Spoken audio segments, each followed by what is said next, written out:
So anyway, let me just sort of break down what's going on in the market today. A lot of you who are invested, congratulations again. Today was a good day.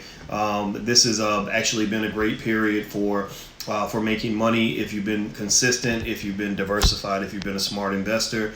I believe every black person should invest because the best way for you to improve your economic status is to start thinking like owners, because you have to own your future. You have to own a piece of this country. The stock market is a great way to do that. So let me read some of this to you. Right now, it looks like the S&P 500, as at the time of this recording, has rallied about 1.9%.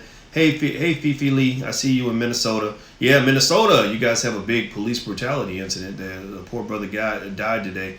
I'm very sorry to hear that.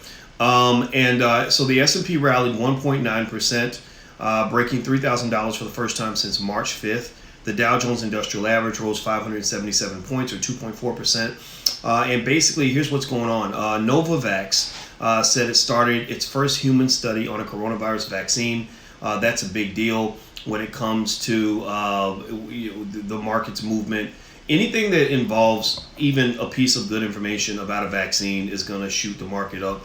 And I kind of expected this. That was one of the reasons why I was telling you guys a month or so ago to invest in some of these biotech companies that are front runners in the vaccine chase. Moderna was the first big one to really make the market pop. Moderna, they are running some human trials and they had some really positive results. So it's all about the vaccine. And the reason that it's all about the vaccine is because the vaccine creates a pathway for economic activity once again. And so what happened also is that some of the bottom dweller stocks, meaning the companies that have been really hit by the shutdown the most, like Carnival Cruise Lines, in MGM resorts, nobody's going to go to a casino, nobody's going to get on a cruise ship if they don't feel safe. And those shares jumped a lot. MGM jumped 8.9%. I think I did buy some MGM. If you guys are in my class, I think we talked about MGM not too long ago. Carnival is a funny company. I feel like Carnival, unfortunately, they come up to me as one of those zombie companies, like one of those companies that was probably going to die eventually anyway, but the pandemic saved a lot of dying companies. There are a lot of these are what they call zombie companies that were already fiscally screwed. Their balance sheets were way off. They weren't very healthy economically. But what happened was with the stimulus, suddenly it became Christmas. All this money was available and all this money was being loaned and they weren't looking at your credit worthiness or anything. So a lot of people were able to save their companies because of the pandemic, believe it or not. And this is the political game that's happening from what I've been kind of reading, is that there are a lot of states and city governments that have budgets that are in the toilet. And the reason that some of them are holding out, on really pumping up this pandemic thing is because they want a stimulus bill to go through that's going to bail out their states, right, for things that have nothing to do with the virus, right? And that's what's kind of been going on. I've seen business owners who literally, said, okay, well, since there's a crisis, we can use this crisis. So we're going to tell people we can't pay our bills because of the crisis, when really they weren't going to be able to pay their bills anyway. Or maybe they were going to pay their bills, but they're like, well, since there's a crisis, we can say the crisis is the reason we can't pay you. So it's really, there's a lot of gamesmanship kind of happening, a lot of moves being made. China, for example, has made some significant moves to position itself as a global economic superpower during this pandemic. First thing they did was they started lying about their numbers. They didn't just lie about the spread of the virus, but they actually lied about the containment. So if anybody is crazy enough to believe that China had 0 new cases last week, I think that's what they announced. They announced in a country of 1.2 billion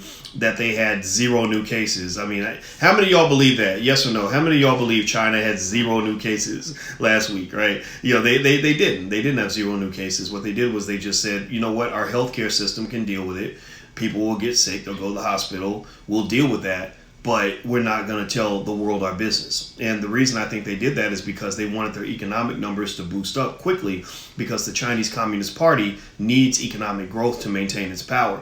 And simultaneously, they weren't just defending themselves with propaganda, they were also making moves. They made some heavy moves in the South China Sea. I think they rammed into a Vietnamese vessel in the South China Sea. They made some moves against Taiwan, a country they've been trying to get under control for a long time. And Hong Kong just got shut down. I mean, Hong Kong, if you recall a year ago, remember LeBron James had that whole issue where he didn't support the liberation of Hong Kong or whatever it was. And that was because Hong Kong was a headache for China. Hong Kong is technically a part of China, but the Hong Kong people don't want to be part of the Chinese rule of law. So basically, during the pandemic, China used that as an opportunity to make a major move to control Hong Kong. And now there's literally an article in The Economist titled "Hong Kong is Dead."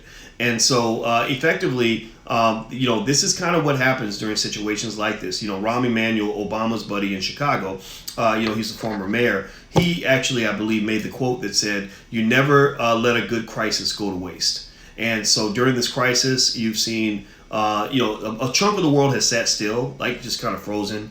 But there are people that sort of make their moves in these situations, and not just on a government level and a business level, but on an individual level. I've seen a lot of people make a lot of money because they went and they bought a bunch of stocks when the market crashed. And actually, I'm not going to lie, I was in that group. I saw it and I said, some of this doesn't look right to me. I think they're playing a game. I think they're trying to deflate the market. They're trying to create a little chaos so they can rebuild the world into what they want. Sometimes you have to burn a building down to build the building that you want. So I believe they kind of burn the world down a little bit so they can rebuild it in the way that they want. And so I went in and said, okay, I told Alicia, I said, let's just get ready. I don't know what this is going to look like, but I think we need to invest heavy, and that's what we did. So anyway, last but not least, the other uncertainty issues are there is more tension between the U.S. and China, which is going to have an impact on the market. The global economic system as it was is not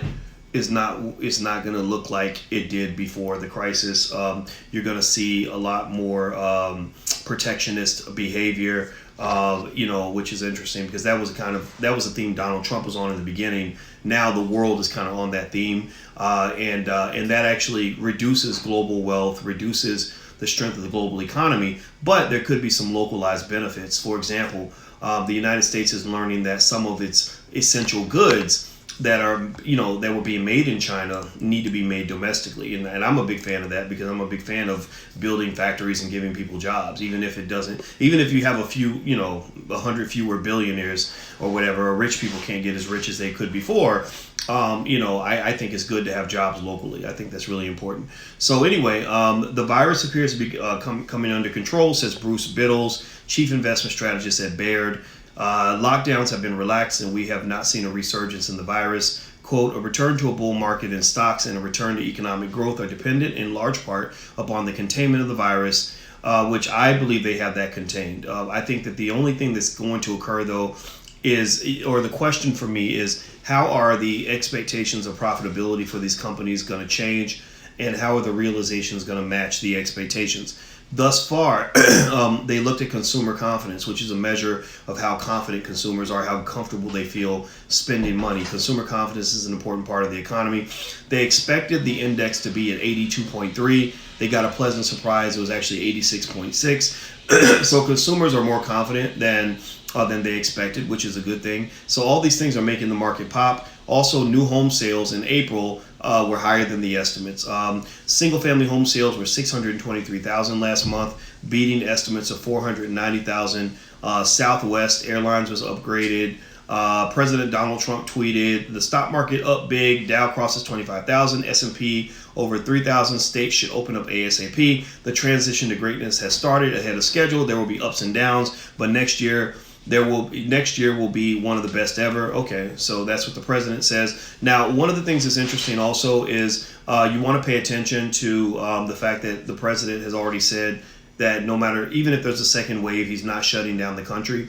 That's pretty significant, and it's actually somewhat rational, in my opinion, Because remember that the reason that the whole shutdown occurred in the first place, the reason 36 million people were okay with giving up their jobs was because they expected not 100,000 people to die, they expected 2 million people to die. Their estimates were 2 million. So 2 million is a scary number. 100,000 is not a scary number in a nation of 330 million people where 60,000 people die every year from the flu already, right? Hundreds of thousands of people die from heart disease, things like that. So, the interesting thing about this whole second wave that everyone's talking about is that even if the second wave were twice as big as the first wave, it still wouldn't overwhelm our healthcare system.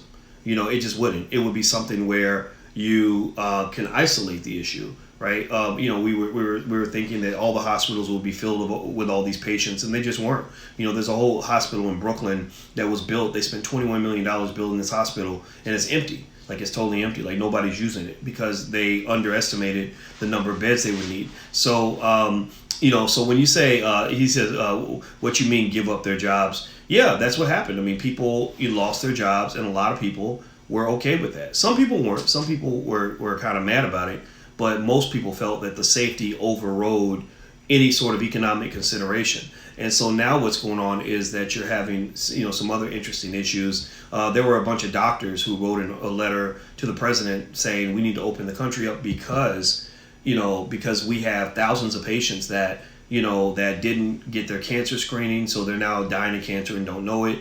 They didn't go get their checkups. They didn't get their medication because everybody was clearing the path for, Corona, and Corona never really showed up the way they thought it would. So a lot of the hospitals still stayed empty because everybody was scared to go to the doctor. So basically, even if the second wave is as big as the first wave was, or even bigger, twice as big, 3 times as big, it's not enough to overwhelm the healthcare system. If you're talking about 1 million deaths, which is still that's 1/3 of 1% of the country. That means 99.7% of all Americans would still be here, but 0.3% would not be here. That's still not a number that would overwhelm, I think, the system or make a lot of people feel like, okay, I should never go to work again because this is happening. So I'm not saying that this is what you should. Sorry, let me turn this off. I'm not telling you guys what to think one way or the other. I'm not telling you what your opinion should be. But what I'm sort of trying to do is put it in perspective and tell you this is what's going to happen with the economy. With the economy over the next, year, several months or whatever, the vaccine is going to be on its way. They're putting too much money into it. There's going to be a vaccine. A lot of people are going to take it. What that will do is, I think, over time, because they need the economy moving again, they're going to go into a campaign of trying to inject you with confidence. They're trying to make people feel safe again. So because they spent a lot of time making people scared, and a lot of people are frozen in fear. And a consumer that's frozen in fear is not going to go shopping at the mall. They're not going to go buy a new car. They're not going to go make investments. They're going to sit at home in fear. So now the next campaign will be, how do we get people to feel confident and safe, right? I'm a person that doesn't believe either one. When you tell me I'm really safe, I don't believe that I'm totally safe. I never do. I don't believe Trump. I don't believe Biden. I don't believe the Democrats or the Republicans. I try to get information for myself. But also, when you tell me I should be afraid, I don't believe that either. Unless I can see evidence that tells me that I should really be afraid. If I don't see evidence of that, I'm not going to be afraid just because you told me to be afraid. And so, when I looked at the statistics and analyzed the data and kind of chopped it up and really broke it down, I told Alicia, I happen to live with another professor, so we think a lot. And I said, this isn't adding up. This isn't making much sense. They're playing a game here. So long story short, those of you who've been investing consistently, I think you're going to win. I think the second half of the year is going to be awesome. I think economically you're going to see some explosive growth. The American economy is really resilient. American consumers are really strong and determined, and you got at least half the country that's. I'm in Florida. We took a family vacation. And it wasn't like we got here and found a ghost town and nobody was here. The entire hotel was full. The whole parking lot was full. The beaches were full. People are going to live just knowing that, okay, a few people are going to die, but 99.7% of us are going to be okay. So that's making people just say, you know what, I'm going to just take my chances. So I'm not telling you what to do or what to think, but if you think that that's irrational, just consider this. We've had wars where you might send 1 million soldiers out, knowing that 200,000 of those soldiers are not going to make it back, but they still go off to war. So there are some people who are okay with taking those risks and those sacrifices, even on a much bigger scale. Okay, so long story short, I like what I'm seeing with the market. It's really a good time to be an investor. I think it's going to continue. And I'm a long-term investor, so I tend to be pretty bullish. So I love to own assets. And in fact, actually, don't forget that the number one word, I was asked not too long ago by a younger person who said, what do you think is the theme? Like, what do you think we should focus on for this generation to be powerful? And I said, resources. That's your one word, resources. You want to acquire as much land as possible, build as many businesses as possible, own as much stock as possible. All the money you would have spent on Popeye's chicken and Air Jordans and movie tickets, put a big chunk of that toward the acquisition of resources. In fact, if you want to really be a maniacal investor and really be on your stuff, try to go buy some stock every day. You can buy $5 worth, you can buy $10 worth, you can buy $150 worth, $20 worth, $12, whatever, right? The same way you buy food every day, you should be buying economic food every day. The same way you buy food for your stomach, you should buy food for your future, right? So so that's my 2 cents. That's that's my recommendation, and you can do with it as you wish. So anyway, do me a favor, please hit the thumbs up button. If you're watching on YouTube, please hit the thumbs up button right now. Also subscribe. Make sure you subscribe to the Black Financial Channel, theblackfinancialchannel.com. We give you daily financial news and commentary from a black perspective. My Instagram is The Real Boyce Watkins, so feel free to follow me on Instagram, The Real Boyce Watkins. And last but not least, if you haven't learned to buy your first share of stock yet, I want everybody on my Instagram, everybody on my YouTube channel to be stock market investors. There's a free training. I put together a free training that will get you started in 10 minutes. So go to firstshareofstock.com. That's firstshareofstock.com. You will be started in 10 minutes or less. So don't be scared. I'm right here with you. I have a PhD in finance, so I know probably 100 times more than most financial experts because I train financial experts. That's a whole different level of economic understanding. Everybody else can recite what's in a textbook. People like me are the people who write the textbooks. So just know the difference. There is a difference. Did I stop using Robinhood? No, I didn't. I still use it. But I did spread my money out. I don't have all my money on 1 or 2 apps. I have my money on about 4 or 5 different apps. So that's one way to diversify. Can I pin that? I can't pin that, Kid Smooth, because I got big clumsy fingers. So if somebody could type in firstshareofstock.com, I'd appreciate that. Firstshareofstock.com. So go there, take your kids. It'll make a difference in your family's life. I guarantee it. And I'm out of here, guys. So have a good day. Love you, and I'll see you soon. Bye-bye. Hey, I want to go to the